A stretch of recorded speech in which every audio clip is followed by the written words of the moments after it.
জামালপুরের বকশীগঞ্জে বহিষ্কৃত নেতাদের কর্মী সভা আয়োজনের প্রতিবাদে সংবাদ সম্মেলন করেছে উপজেলা ও পৌর বিএনপি।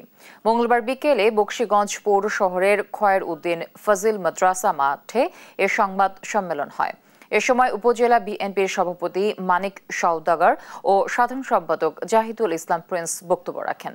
তারা বলেন, আগামী 13 সেপ্টেম্বর বকশীগঞ্জে পদবি বঞ্চিত ও বহিষ্কৃত নেতাদের নিয়ে কর্মী সভা ডেকেছে বহিষ্কৃত নেতারা।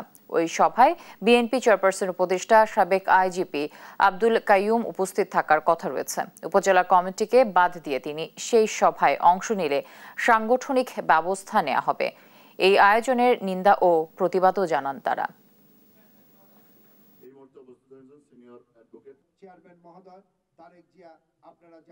সাংগঠনিকভাবে মোকাবেলা করব। আমাদের যদি আইনগতভাবে সাংগঠনিক নিয়মে কোনো ব্যবস্থা নেওয়া দরকার পড়ে সেটাও আমরা নেব, এবং আমরা প্র্যাকটিক্যালি আমাদের তৃণমূলের নেতাকর্মীকে সাথে নিয়ে আমরা সেটা সাংগঠনিক হইতে প্রতিহত করার সর্বাত্মক চেষ্টা করব, এবং সেই রাইটনেস দল কেন্দ্র আমাদেরকে দিয়ে